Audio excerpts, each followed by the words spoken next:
everyone, and good whatever wonderful moment of this day you are enjoying on your time zones as you listen to us and watch us now live or later on at the recording.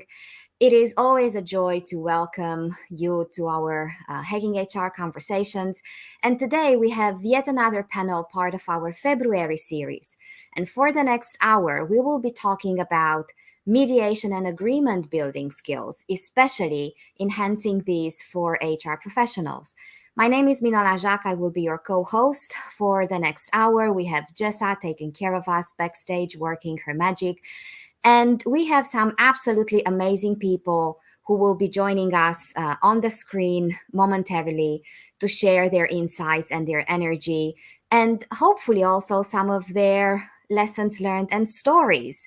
Now, I do see comments coming in, and that is wonderful. First, because technology is working. And second, because I already see people dropping in their location. And that is always, always such a lovely way to vicariously travel around this world with everybody in the audience. So, Jessa, please help me bring our panelists while they get used to seeing their faces next to one another. I will just continue to welcome everybody in the audience. And also, just a very, very warm recommendation. Do consider the comments your own conversation space. And whatever it is that we touch on with our panelists, please do drop your own thoughts, your own experiences, your own take on the topic. That is a wonderful, wonderful way just to keep this community alive and learning from each other. Now, without further ado, I will stop my introduction blabathon right here and save as much time for our topic as possible. And you all know the drills. You're friends and veterans of Hacking HR panels. So what I will do, I will pass the e-mic around as you appear on my screen, clockwise. And first and foremost, just shortly introduce yourselves and do let us know what exactly makes this topic so near and dear to your heart that you said, oh, I don't care what time is on my time zone. I will be there and I will put my heart and mind and soul in it for one full hour. So, Mary, it's been a minute since we shared a conversation. It has been, but I think first thing we can immediately all agree on, and hi and thank you everybody for joining from all over the world. It's amazing all the different places that Hacking HR is touching. So I think that the first thing we can all agree on is that we love Hacking HR because we are all here. So yeah, great to be here as always, Manola. Lovely to be here with Heather and Nicole, and thanks for leading us through the conversation today. Thank you. Thank you so much. And Mary, what makes mediation and agreement building meaningful to you personally? How do I answer it without hogging all the time? I love bringing people together, and even if it means we leave the table in agreement that we disagreed, that's also fine. I just find there's too many vacuums in the world in which we operate, whether it's in the workplace or outside of it. And I always seek consciously and sometimes unconsciously ways to try and build consensus. And that consensus doesn't mean that we have to convince one another to our opinions. You're absolutely entitled to have your opinion, and thank God for that.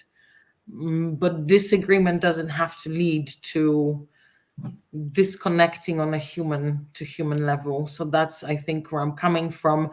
I spent most of my career in the corporate world with a stint in the startup world as well, in global leadership roles, and it's just become one of those things. Thank you so very much, and thank you for getting the Valentine's love flowing towards Hacking HR. It's always appreciated and welcome. Nicole, it's so good to see you. I don't know, should I say good evening, good night, good too early morning? Yeah, as long as I don't sleep while while having this conversation now, but like I'm super super happy to be here. Like good energy even backstage. So Thank you, Mary. I was dancing on the background. Yeah. No, but like I mean, this is my second time like being, like part of the panel for Hacking HR, and it's always a pleasure because you learn so much from, like these panels, and like it's 12 midnight my time. I live in Singapore, but it's something that I feel like I'm happy to do because of how I will be able to contribute to, like growing the community of HR while also like growing other HR professionals in our own way through this conversation. I think, going back to your question, why is this close to my heart? Like for me, I've always wanted to change how HR is seen. Like in the past, and even until now, I feel like we people will still have an impression that, oh, HR is like your punisher, HR is like your schoolmaster, like, and they get scared or intimidated by HR. And like for me, it's important to, like this conversation is important because I want HR to be seen more as an ally, to be seen more as a partner. It's already known that like everyone would have differences in opinions, we would have differences in perspectives, and that's not wrong. It's more of like how do we just like keep the harmony between us, and like how does HR contribute to that kind of culture. So I think that's why I'm here. Mm. Thank you so very much, and especially thank you for being here at that hour on your time zone. Is truly appreciated. Now, Heather, I have a confession to make. Ever Okay. since we shared that panel and we had one other Heather, you are forever double H to me. So when I saw the name for the panel, I was like, I have double H. Yes, double H. Welcome. I will take that. Double H is just fine. Hi, I am Heather Holland with the Holland Collective, human resources and diversity consulting, advisory, and speaking, and with the goal being to, flesh out how do you create healthy workplace cultures where people and their talents thrive and flourish. So mediation, it's so in that to help people and their talents thrive and flourish across the organization, those mediation and agreement skills are uber important, whether it's employee relations or working with the senior leadership team and working towards even a strategy, and where's the sort of conflict there, and how do you dig beneath the surface. And I think that's what's kind of important to me, digging beneath the surface to get to better understand the why. And that helps, when you're even talking about defining an organizational culture, understanding the why, kind of what makes things tick. And with mediation and those agreement building skills, you can get there. And plus you can use them. We're a global panel there. It's a global skill and you can use it across functions or professions. How awesome. And all of you just set the perfect baseline to move forward into this conversation. Now, what really excites me about this panel is that we are truly global. So I would invite all of you to walk us through your own take on the HR flavor of mediation and agreement building. And there are extra points available if you can also put an extra layer of how does this feel across cultures? How does this feel across geographies? How does this feel across any other intersectionalities that you come across in your daily work? So what makes mediation and agreement building special for HR, and how does that show up in your everyday reality? And what I will do, I will leave that question on the screen, and we will consider this round the unmuting competition trial. So let's see who has the quickest fingers. Double H. I was going to say I'll start because I'm already unmuted. I think what makes this feel great for HR, for the people function, is just that you're dealing with people, and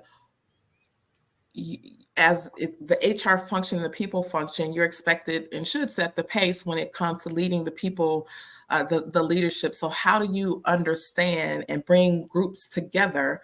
Um, and again, I'll go back to digging beneath the surface and then come back to how does that translate to the sort of that HR strategy and mediation, and how do you understand that? And I guess an example using employee relations, where whether it's teams or individuals don't agree, how do you kind of dig beneath the surface to get to some level of agreement?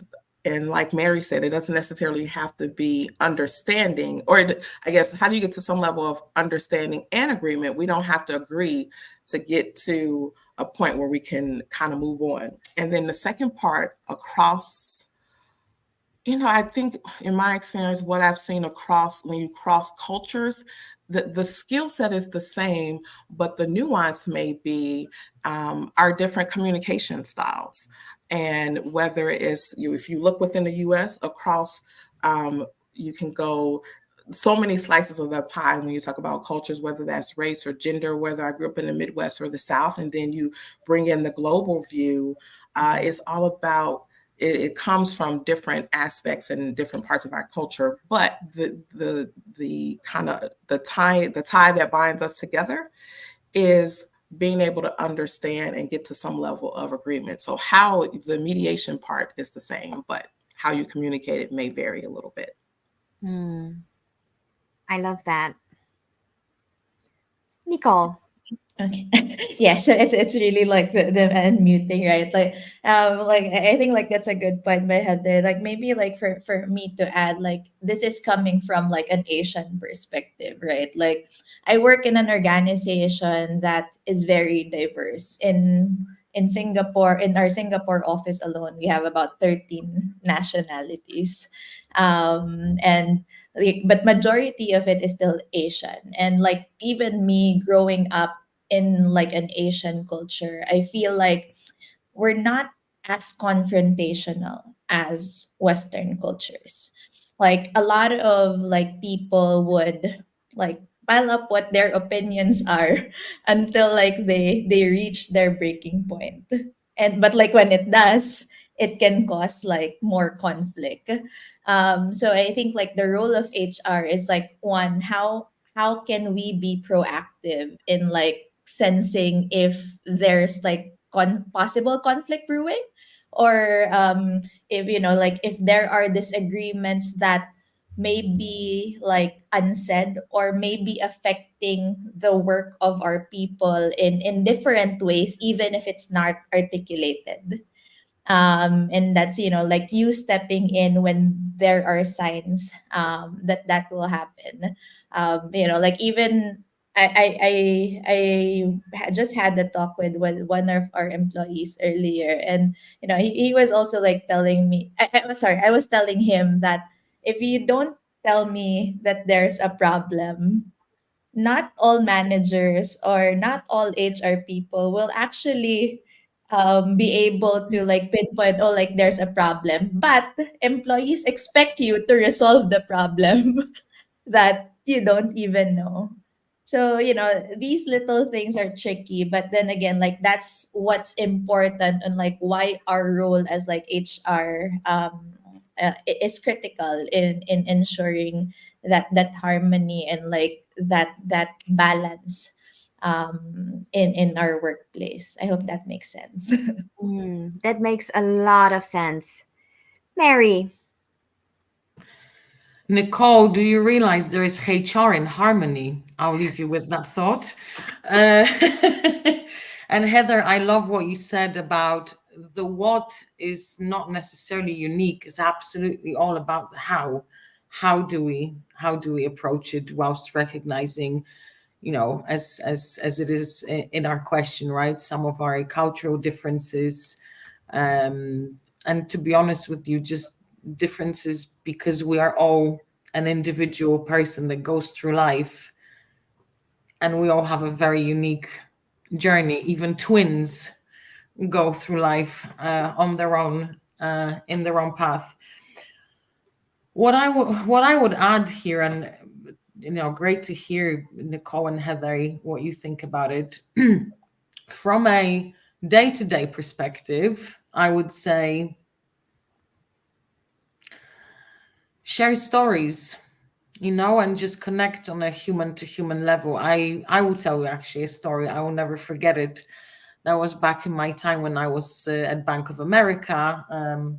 And I typically will focus on learning and leadership development.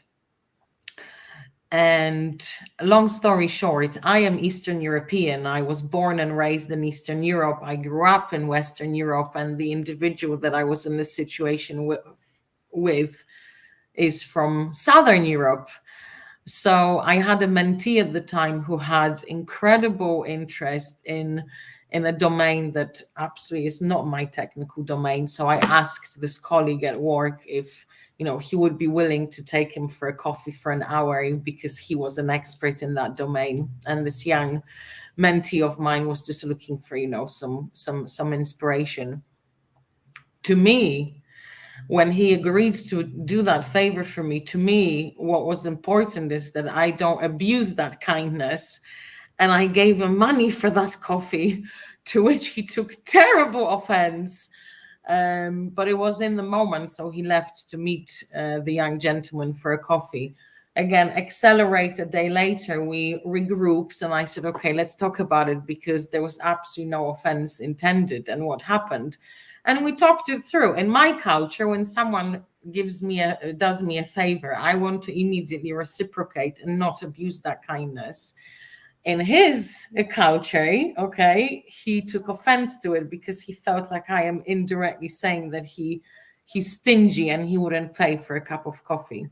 So that's a story, just on that kind of human to human level. From a strategic perspective, I think HR is in a very unique position, particularly because of two reasons. First one is we are the only function that actually has a bird's eye view on the entire organization. And by that token, we have access to data that no one else in the business can have access to. Whilst I'm not encouraging anybody here to be flippant with data or be irresponsible with that, data like engagement results, like anything from the talent acquisition world, anything that you can think of that you can draw some insights about the organization. It's about leveraging that for influencing, right? But also for building consensus in terms of if there are too many opinions flying in the room, data can often bring that neutral view. I don't know who this quote is by, but I learned it from someone quite recently, that without data, you're just another person with an opinion. So that's what I would add. I love these answers, and as a fellow Eastern European, Mary, I've had my fair share of very tough negotiations over who picks up the bill. A lot of mediation and agreement building skills development happened there. Now, the geographical disclaimer here is that it's just a coincidence that at the moment I am based in Switzerland. So this did not influence me thinking about a question around neutrality. I just want to make that clear.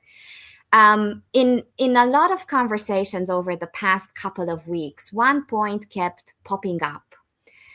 And it was around how HR, back to your point, Mary, and also Nicole, how HR has privileged, unmatched access to data and information, and how that makes HR practitioners privy to highly sensitive, highly confidential information, and how some people can project misassumptions and misexpectations around how that data is actually being used. So my next question is, how can HR be neutral and create the absolute confidence of people around them in their neutrality when they are called to the table to mediate and build agreements. And Nicole, I will ask you to lead us into this, and then Mary and Double H, please take it from there. Okay, sure. I mean, that's a very, very good question. I think number one is we, as HR and like, as leaders too, it's very important that we always keep our unconscious biases in check.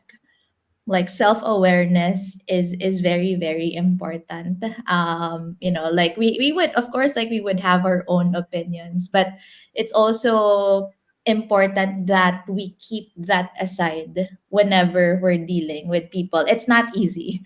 Like sometimes you have like so much emotion, so much thoughts about certain things, but I think it's important that you train yourself to compartmentalize like your personal opinions. And then like the second thing, I think for us to be neutral, building trust amongst your people is also critical. So like whenever there are negotiations or mediations or any type of like conversations with your people, asking and giving each and every person the opportunity to say their piece, and not invalidating it quickly. Like you acknowledging some of their points when they say their opinions or when they say their side of things, and acknowledging that, whether you think it's right or wrong, just say, okay, like I hear you, this is what you said. Maybe let's also hear from the others, and like we might be able to arrive at a consensus or as a middle ground at some point. But it's important that you listen to everybody's voice and give them that platform to talk. Yeah, I think that's how I would put it. Thank you. Mary, I saw you unmuted there at the beginning. Well, because I wanted to join the competition, but I've lost already. So now it's just for eternal glory, Manola. And can I just extend a quick thank you to our audience, because there is some great engagement there, and great for everyone to kind of chime in. I love what Nicole just shared.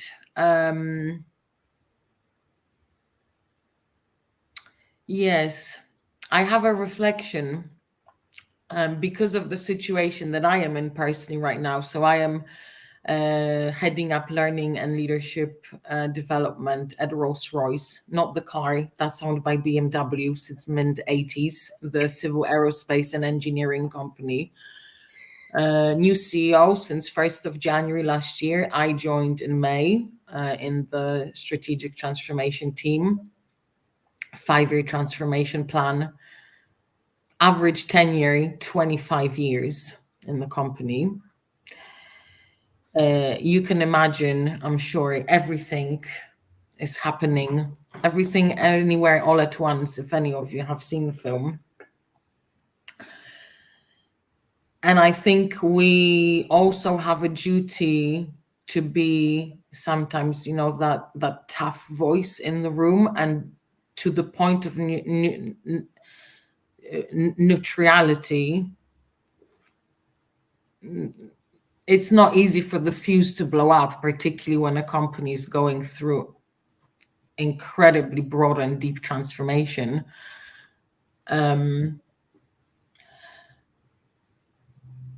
So the reflection is that for me, sometimes it's not about necessarily that mediation is not about saying everything and everyone will be fine and kind of trying to look for peace where maybe people are not ready for that. I don't know if I'm articulating myself in the best way at this point, but the toxic positivity phrase comes to mind.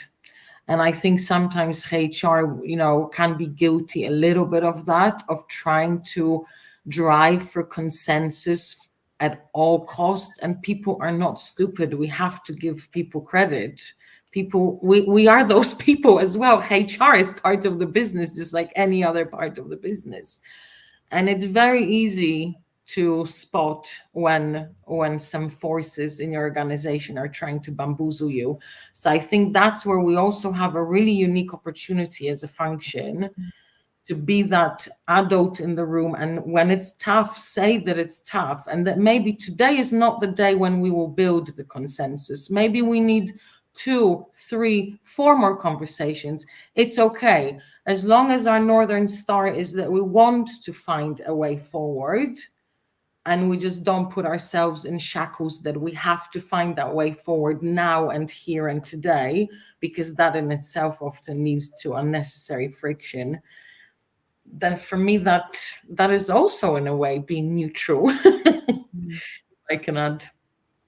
Yeah. Thank you. Yeah, thanks, Nicole and Mary, for um, your points, and especially Mary for your story. I think you kind of where I'll kind of pick up is neutral. HR as a neutral. How can HR kind of demonstrate neutrality, or how can HR be neutral and create confidence in HR's neutrality? Being neutral in, for HR and in the workplace doesn't necessarily mean, slightly different than, if you're in a mediation or mediator role. HR doesn't, or being neutral for HR doesn't necessarily mean you don't have an opinion. It depends on when and how you share that opinion. In the midst of trying to reach some level of agreement, you may not share your opinion, or you may share in order to set the stage to say, hey, we're here today to talk about, succession planning and leadership planning. And I know that there are some difference of opinion about who should be the next vice president. We're going to uncover where we get to that. So today, my role in this is to help us reach some level of agreement. And these are the points, or the sort of the guidelines. And my role is to be neutral. And I think, where you can step in, where you can kind of set the stage and define what your role is. And if you have to step back in and say, hey, how you go about that, again, is bringing up and using some of the data that Mary talked about, because we do have that sort of bird's eye view of the organization and some of the backstories. And as I think Nikki mentioned in the comments, some of that trust and that building happens outside of that one big initial meeting. You might need to go back as HR, or maybe you probably better to do it up front to get some of those, what are some of those undiscussable things, and have those side conversations, but make sure to raise those undiscussables, more importantly, in the larger group. And that's how that's one way that will help you get to some level of agreement building a little bit quicker.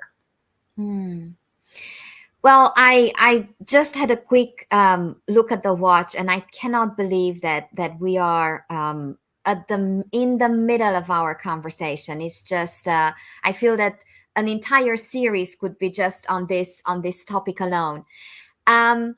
I see a little bit of energy in the comments around the underpinning skills for mediation and agreement building.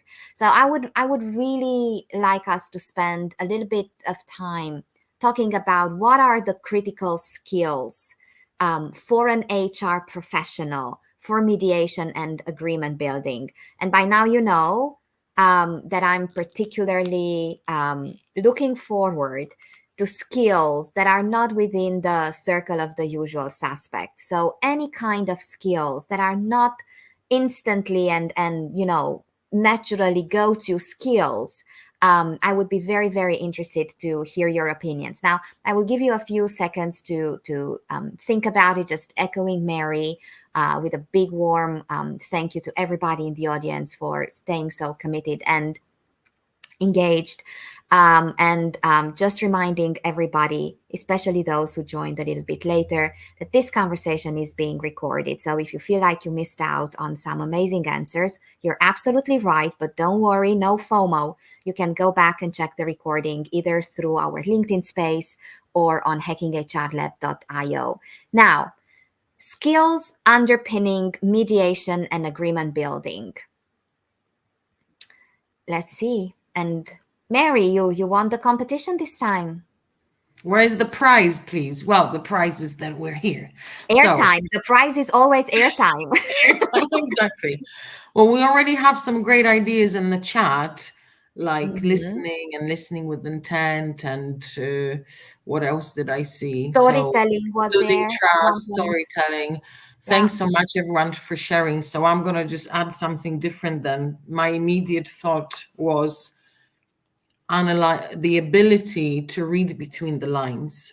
And I think partially it takes us back to the beginning of our conversation, where it's such an interesting skill set to be able to read between the lines, between cultures, between everything and everything, because as humans we are very complex.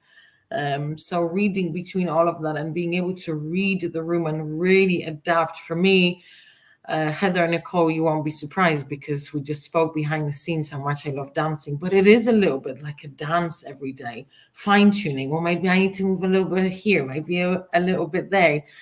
I'm listening to this and I'm hearing that as well, and being able to analyze it in a neutral way as well, without projecting our own perspective on it. That is extra difficult because we all come with our baggage, with our conscious, unconscious biases.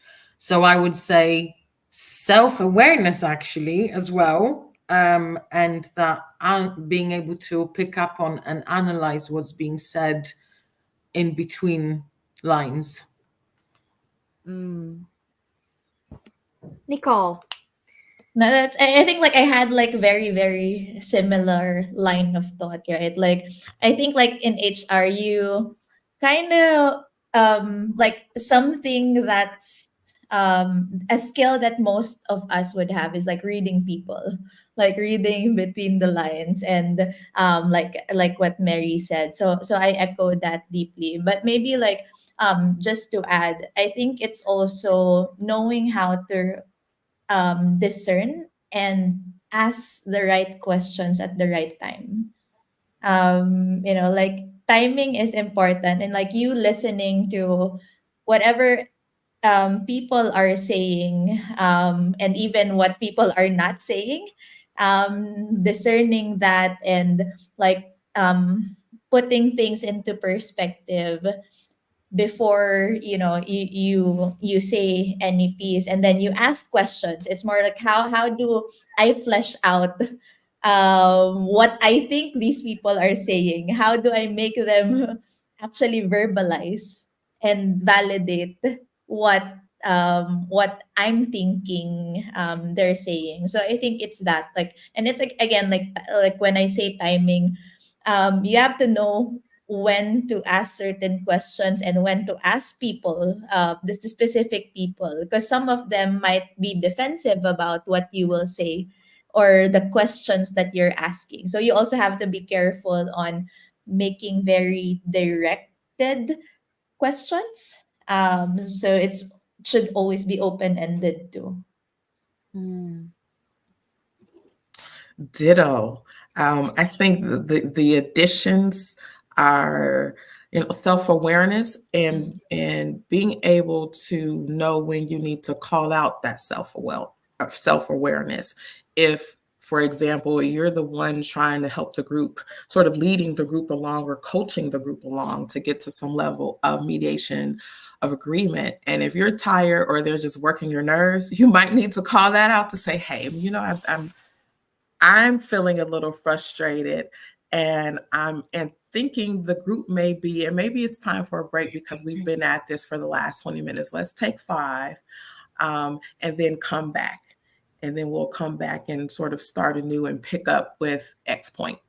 May be a good way to sort of diffuse that, and being self-aware of your own, where you're at, but at the same time, where is the sort of group at, or even if it's 2 individuals, it is the whole point of mediation agreement building, it's way more an art than a science. And then that dance you talked about, Mary, I guess I'd have kind of put it close to, that process of coaching. Like your role is as a guide and to help the group get to an agreement. Uh, you don't have a stake in the agreement or what the outcome is.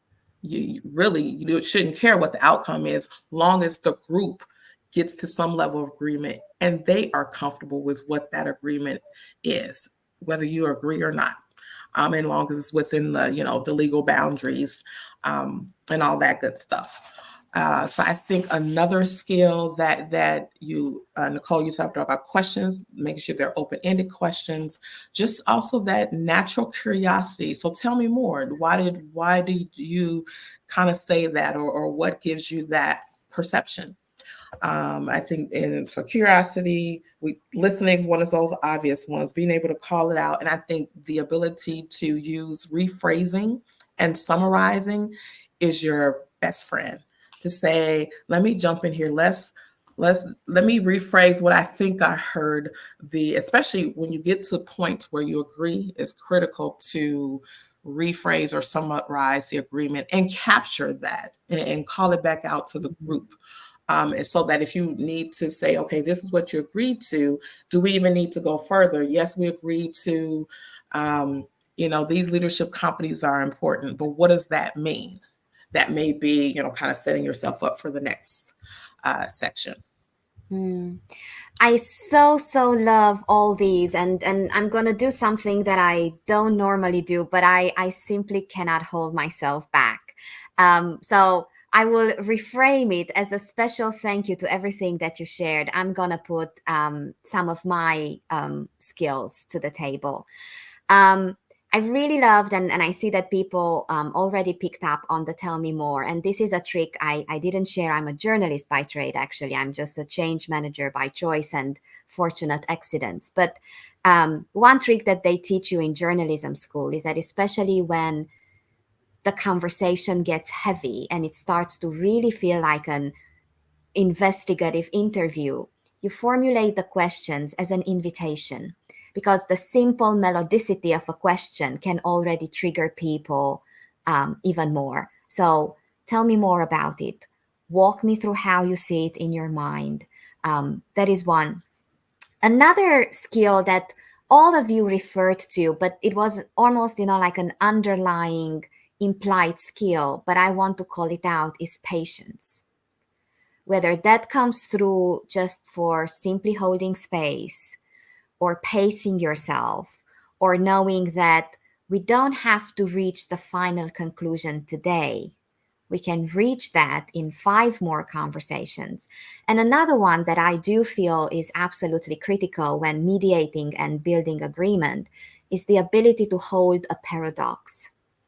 And for example, when we struggle with an either or internally, we hold that inside us. But what happens as soon as there's someone else in front of you, we naturally outsource the part of the paradox that we don't naturally resonate with most, so that the entire conversation becomes a projection and becomes something, you always do this, or you never see this my way. So just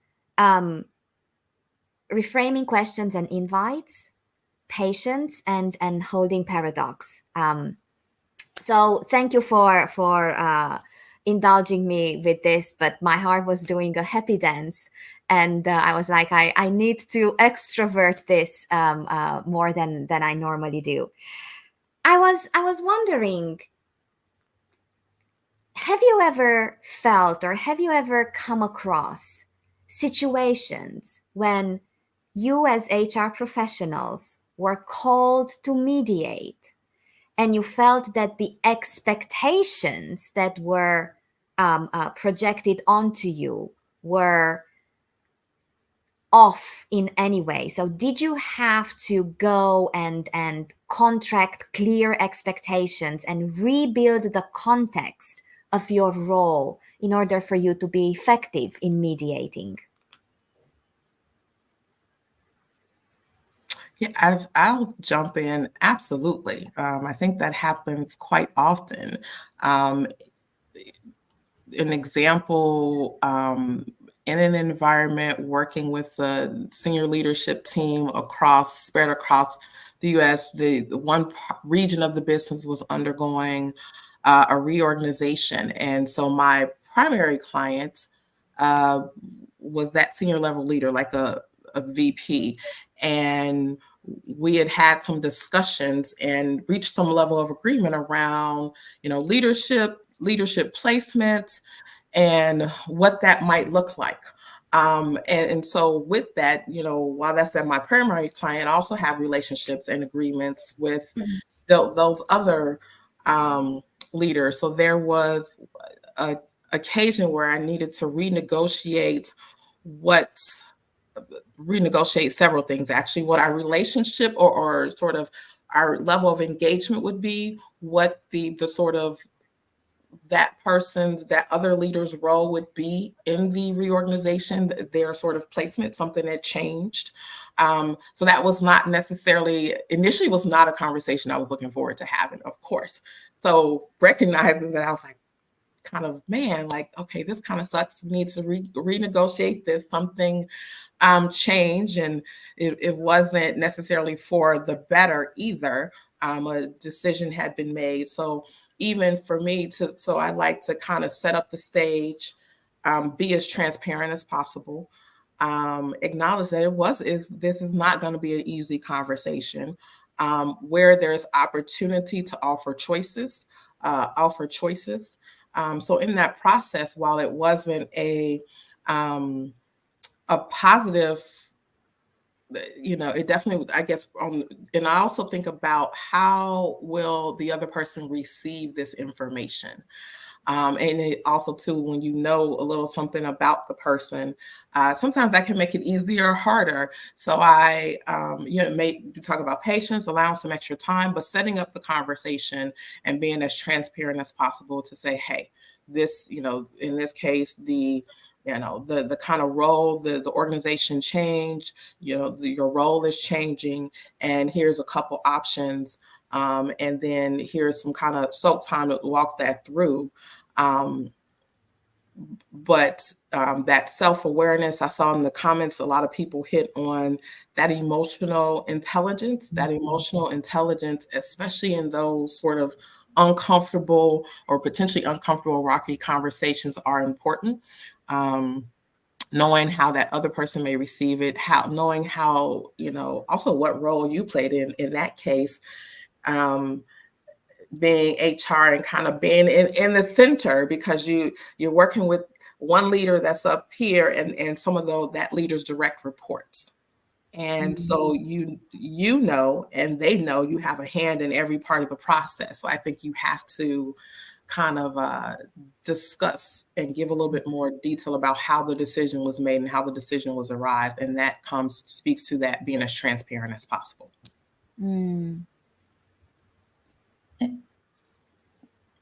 Can I add like something? Sorry. I think like, thank you, Heather, for sharing that. But like for me, it's more of, there are a lot of times wherein, of course, even if you're in HR, you'd have like friends in the organization, or you'd have like your personal relationships with like people. And when these people are involved in certain conflicts or disagreements with other people, they come to you and assume that you will take their side. So when they say their opinion, like it's always like, it's more, they ask you, right? Like, I'm right? Like, you agree with me, right? And, like sometimes, like if you don't catch that, like you're put in an awkward situation wherein you're already like you're being put into one side, even if that person might even be wrong. So I think like when these situations would happen, I would always like tell these people, like, first and foremost, like, I hear you, like, I respect that opinion. I won't give my personal take on it. I always like put them into perspective, into place. I always say that I will be objective about this. I would tell them that, you know me. If you're wrong, I will tell you you're wrong. If you're right, I will also tell you you're right. But I need to hear out the other person's point of view first before I say anything.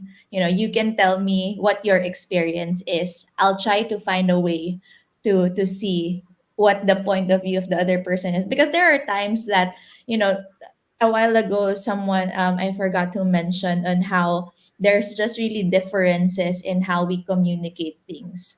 There are times that we think there's a conflict, but like when you really listen to the stories of people or their points of view, they actually want the same thing, or they have the same motivations. They're just, speaking it, or like verbalizing it in a different manner. So that's why, like, I think it's more that, that kind of expectations that I've always been put in. Mm. I love the last point you made in particular, Nicole. Inspired by the question itself, but also by what Nicole and Heather said, I think we need to add another skill to the list: perception management. So, when I joined Rolls-Royce last year in May, you know what? Well, you don't know, but what happened immediately, obviously, I got a big label on top of my forehead that I am the new leader in the head office that has come in to bulldozer through the company and tell everybody every day how this and that hasn't worked and all this, and all the 117 years of Rolls-Royce's legacy just basically doesn't matter because I'm here now and I know better and a way forward.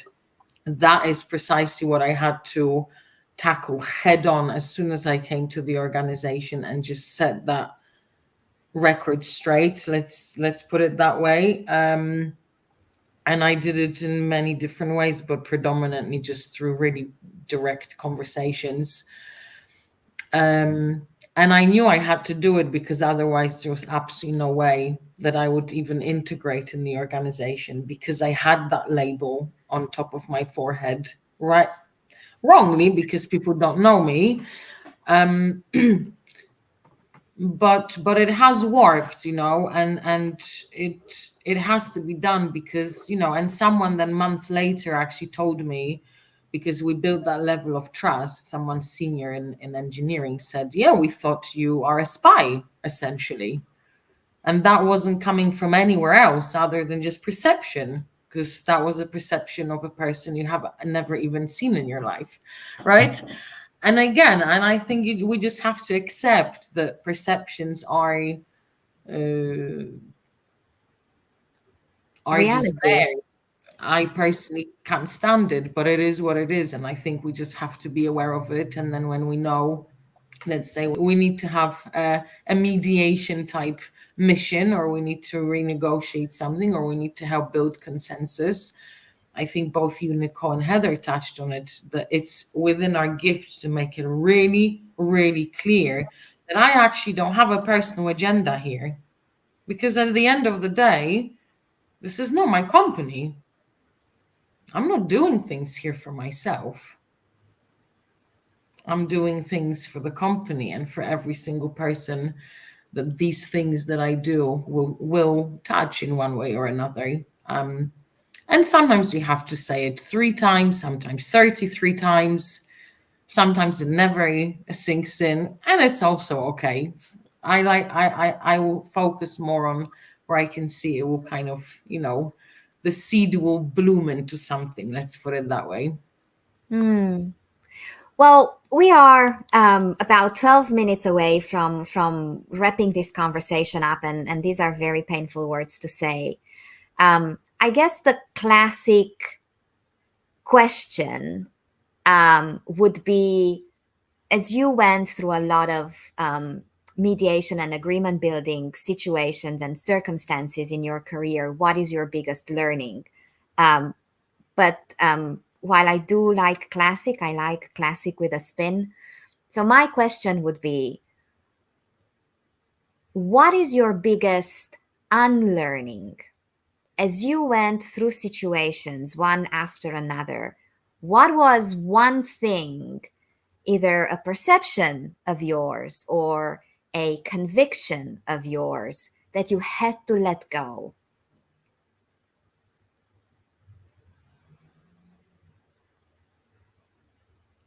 Like for me, I think it's always thinking that there's going to be a resolution. There are times that, like, of course that's that's your end goal, that's what you want. But there are really times that mediation, or like you stepping in, won't solve the issue. And I think, like, for us, we have to just like accept things that we're not able to control.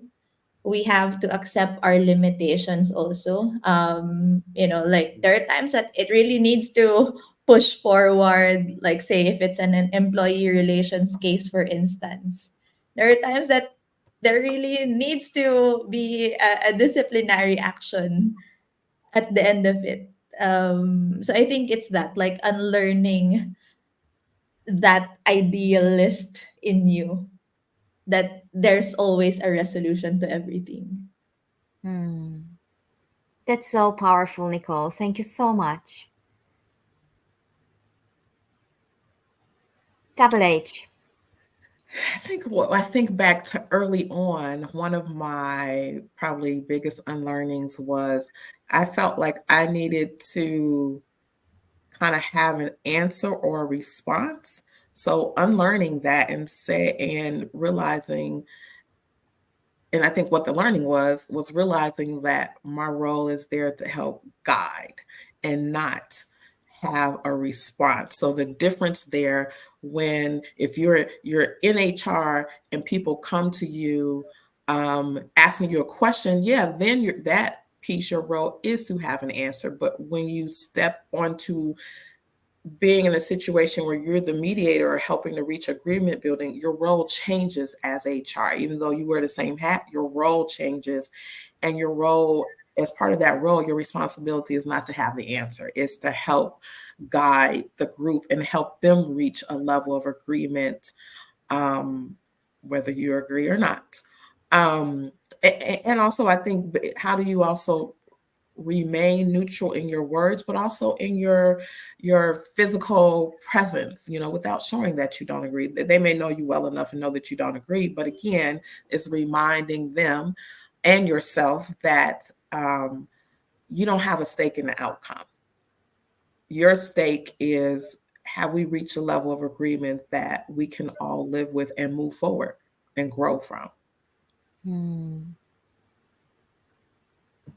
I don't know how to follow this because you both just hit the nail on the head. And thank you for saying what you said, Nicole and Heather, because I think we all need to hear it sometimes, as a friendly reminder.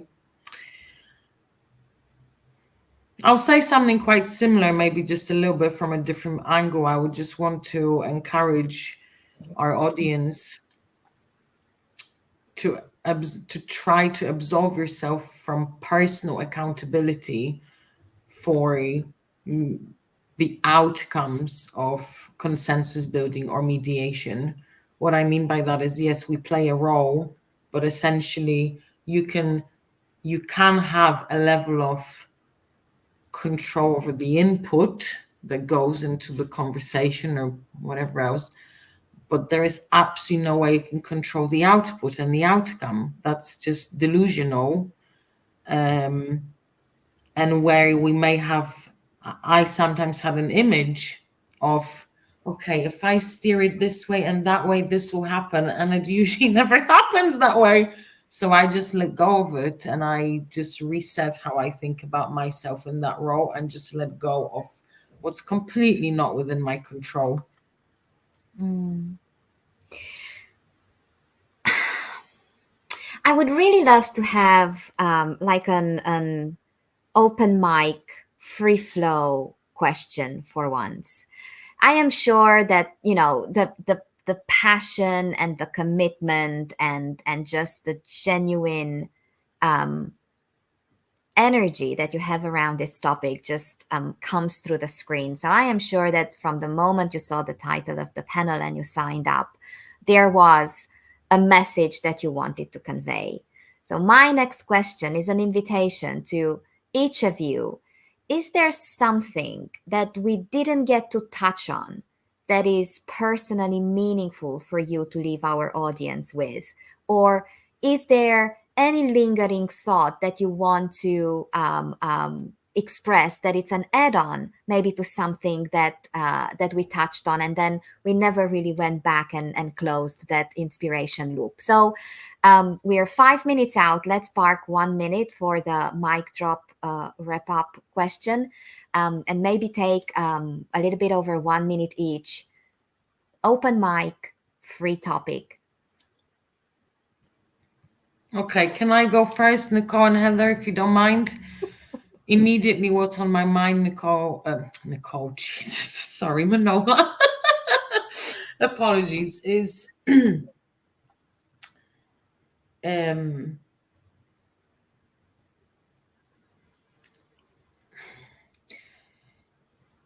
we are all human at the end of the day with our own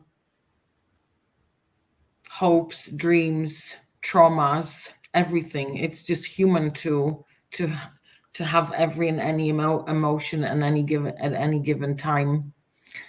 And sometimes maybe we forget that when things get tough, it's usually because it's deeply rooted in something else. So just I think the message I want to leave people with is no matter how tough it gets, and it gets for all of us, and sometimes, you know, I just want to slam the door and that's it. But give yourself a moment to pause and just let's remind ourselves that life is tough, you know, and very complex and very ambiguous. And let's just cut each other some slack. Thank you, Mary. Nicole.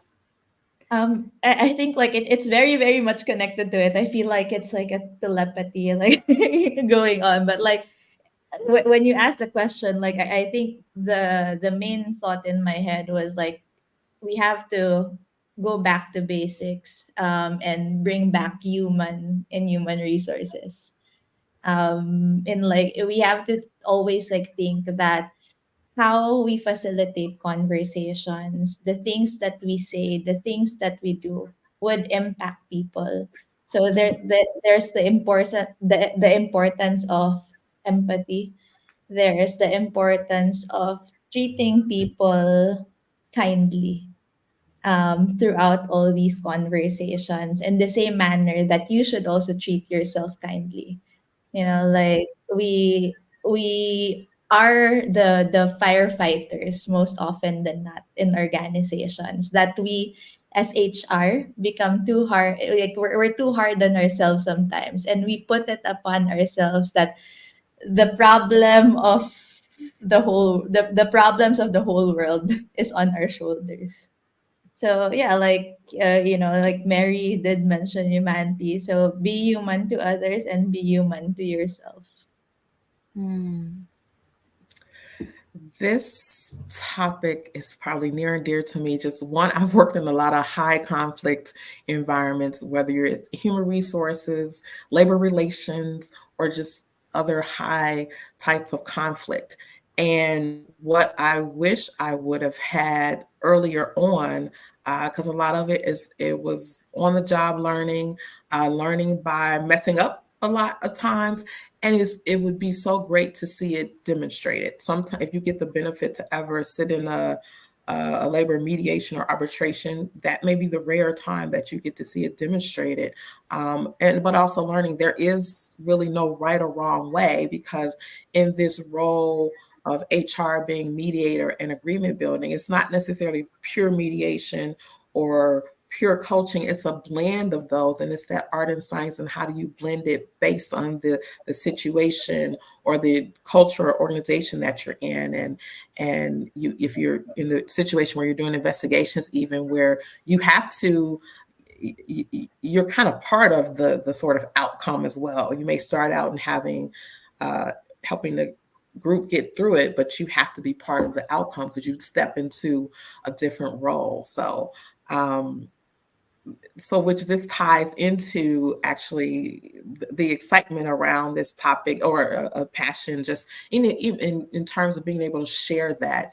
And I think it would be great at some point if people could, see that demonstrated and sort of practice as well. And I know that later in the year, Hacking HR is starting its certification program, and one of the topics is just this: is mediation agreement building, and yours truly will be the facilitator or the instructor for that session. So that was also another, just kind of putting out there, reason why I'm like, this is just a great fit. How wonderful. Well, we are at the end of our time, so the promised mic drop moment, and this is the final challenge for the panel today.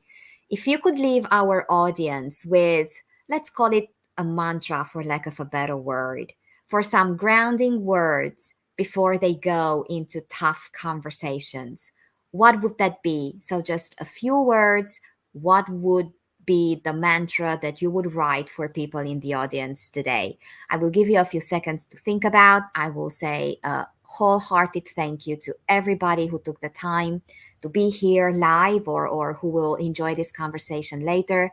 And it's been a joy and a privilege just having this front row seat today. It really was a heart-hugging, most inspiring, validating, and equally healing conversation to witness.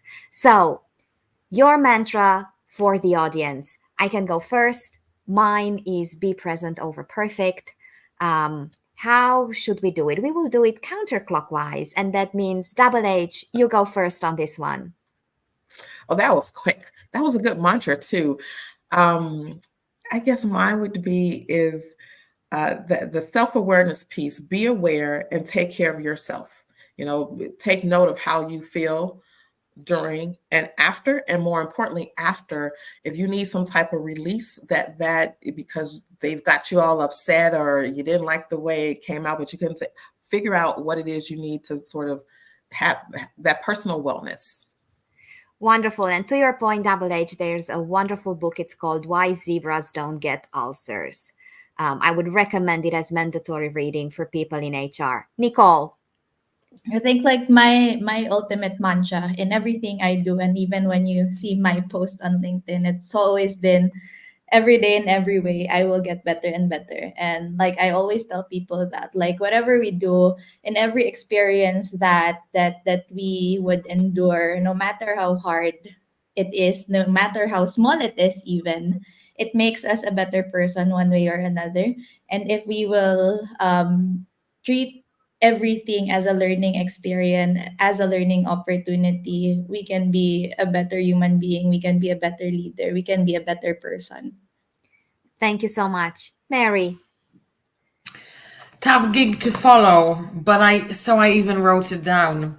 Intentionality over perfection, sprinkled with healthy dose of distance.